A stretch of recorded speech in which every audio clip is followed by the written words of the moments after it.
जहां बीजेपी की संगठन को लेकर मीटिंग हो रही है। मुख्यमंत्री नायब सिंह सैनी बैठक में मौजूद हैं। फणींद्र नाथ शर्मा, अर्चना गुप्ता मौजूद, मोहनलाल बड़ौली समेत बीजेपी नेता शामिल हुए हैं। प्रदेश में लोकसभा चुनाव के बाद जो है अब अहम मीटिंग हो रही है, तो मोहनलाल बड़ौली समेत बीजेपी के तमाम नेता इस मीटिंग में शामिल हुए हैं। रोहतक से बड़ी जानकारी, जहां इस वक्त मीटिंग चल रही है, मुख्यमंत्री नायब सिंह सैनी बैठक में मौजूद हैं। बीजेपी की संगठन को लेकर ये मीटिंग हो रही है और ऐसे में इस मीटिंग में मुख्यमंत्री की मौजूदगी है। इसके साथ ही आपको बता दें कि फणींद्र नाथ शर्मा, अर्चना गुप्ता, मोहनलाल बड़ौली समेत तमाम बीजेपी के नेता जो है इस वक्त इस बैठक में मौजूद हैं। बैठक में कई अहम मुद्दों को लेकर चर्चा हो रही है। लोकसभा चुनाव के बाद ये अहम मीटिंग हो रही है,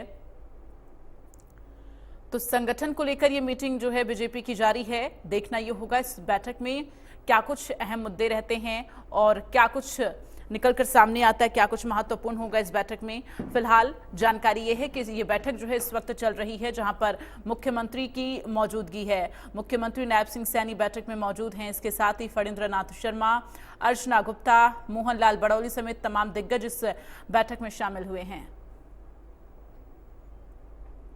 तो रोहतक से ये बड़ी जानकारी आपको दे रहे हैं। रोहतक में ये बैठक चल रही है, बीजेपी की संगठन को लेकर ये मीटिंग हो रही है। प्रदेश में लोकसभा मतदान के बाद ये अहम मीटिंग हो रही है और इस लिहाज से ये मीटिंग बेहद महत्वपूर्ण है, चूंकि भारतीय जनता पार्टी दूरगामी सोच के साथ हमेशा से चुनावों में नजर आई है, जनता के बीच नजर आई है। तो लोकसभा चुनाव के बाद आपको बता दें कि जल्द ही विधानसभा चुनाव हरियाणा प्रदेश में होने हैं। ऐसे में लोकसभा चुनाव के मतदान के बाद जो है अब ये अहम मीटिंग हो रही है और निश्चित तौर पर इस मीटिंग के बाद से जो है विधानसभा चुनाव के लिए भी जो बीजेपी है वो अपना खाका तैयार करना शुरू करेगी, क्योंकि बीजेपी हमेशा से दूरगामी सोच के साथ चुनाव मैदान में रही है। लोकसभा चुनाव को ही देखा जा सकता है, क्योंकि लोकसभा चुनाव की सुगबुगाहट जब नहीं हुई थी तब से भारतीय जनता पार्टी की तरफ से दूरगामी सोच के साथ तमाम जो है खाका तैयार किया गया था और इसके साथ ही तमाम अहम मुद्दों को लेकर हमेशा से जो है मीटिंगें की गई रही हैं। और फिर अब एक बार जब लोकसभा चुनाव आज आखिरी चरण चल रहा है, ऐसे में जब संपन्न होने की कगार पर है, तो भारतीय जनता पार्टी की तरफ से लगातार बैठकों का दौर चल रहा है। प्रदेश वाइज अभी ये बैठक हो रही है और ऐसे में अगर हरियाणा राज्य की बात करें तो यहाँ पर बीते दिन भी मुख्यमंत्री के द्वारा कई बैठकें की गई थी और आज फिर से बैठकों का दौर जो है वो लगातार जारी है। बीजेपी की संगठन की अहम मीटिंग हो रही है, इसमें माना जा रहा कई अहम मुद्दे होंगे जिसको लेकर बीजेपी के तमाम दिग्गज मंथन करेंगे।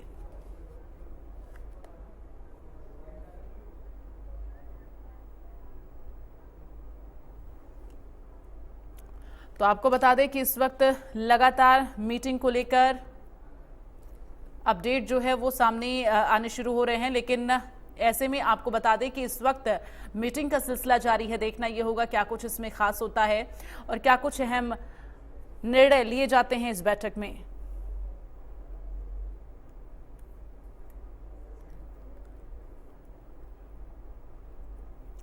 तो फणींद्र नाथ शर्मा, अर्चना गुप्ता, मोहनलाल बड़ौली समेत तमाम दिग्गज इस वक्त बैठक में शामिल हुए हैं। बीजेपी की संगठन को लेकर यह मीटिंग चल रही है। तो रोहतक से ये जानकारी आपको दे रहे हैं, जहां पर इस वक्त मीटिंग जारी है।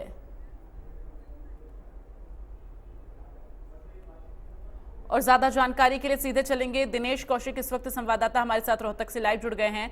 दिनेश, बताएं इस वक्त जो मीटिंग चल रही है, मीटिंग को लेकर क्या अपडेट है और ये बीजेपी के संगठन की जो मीटिंग हो रही है ये कितनी और किस लिहाज से महत्वपूर्ण है? बीजेपी के संगठन की बड़ी मीटिंग ये मानी जा रही है और उपयुक्त तरीके से ये मीटिंग की जा रही है। मेरे पीछे आप देख सकते हैं कि बिल्कुल जो सिक्योरिटी है पूरी तरह से टाइट और मीडिया को भी अंदर नहीं जाने दिया जा रहा है। बस यही तक जो है हम रह सकते हैं। इसके अलावा जो अंदरूनी बात है बीजेपी की वो अंदर जो है की जा रही है। संगठन को लेकर मीटिंग है, क्योंकि आने वाले समय में विधानसभा के चुनाव है, लेकिन उससे पहले जो लोकसभा के चुनाव है उसको लेकर समीक्षा भी की जा रही है, क्योंकि कई नेताओं ने जो भीतरघात के जो आरोप लगाए थे उसको लेकर भी यहाँ पर बातचीत की जाएगी, क्योंकि मोहनलाल जो बड़ौली है सोनीपत से भाजपा के जो प्रत्याशी है वो मीटिंग में शामिल है। इसके अलावा संगठन महामंत्री जो फणींद्र नाथ शर्मा है वो यहाँ पर है और संगठन के जितने भी पदाधिकारी उनके हैं वो सब यहाँ पर मौजूद है। तो कहीं ना कहीं 25 मई को जो चुनाव हुए थे उसमें क्या कमी रही, क्या विशेषता रही, उसको लेकर बातचीत की जाएगी। इसके अलावा आने वाले समय में जो रणनीति है उसको लेकर भी यहाँ पर बैठक है और चर्चा की जा रही है। मुख्यमंत्री नायब सिंह सैनी खुद यहाँ पर मौजूद है। इस मीटिंग में जो है वो संगठन के पदाधिकारियों से चर्चा करिए। तो कहीं ना कहीं इस मीटिंग को जो है पूरी तरह से गुप्त रखा गया है। दिनेश, इस बैठक में कौन कौन से बड़े चेहरे शामिल हुए हैं भारतीय जनता पार्टी के? देखिए, यदि प्रत्याशी की बात की जाए तो जो सोनीपत से जो प्रत्याशी है मोहनलाल बटोली वो यहाँ पर शामिल है। संगठन महामंत्री हम फणींद्रनाथ शर्मा वो यहाँ पर है। मुख्यमंत्री नायब सिंह सैनी यहाँ पर है और जो पदाधिकारी है वो यहाँ पर है। तो कहीं ना कहीं मोहनलाल बटोली जो है प्रत्याशी होने के साथ साथ संगठन के मंत्री भी है, इस लिहाज से भी वो यहाँ पर शामिल है।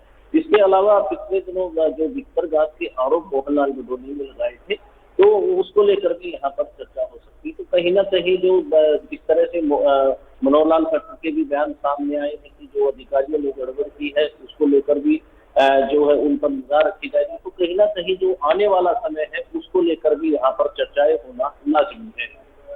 बिल्कुल, देखिए भारतीय जनता पार्टी हमेशा से दूरगामी सोच के साथ चुनावी मैदान में रही है।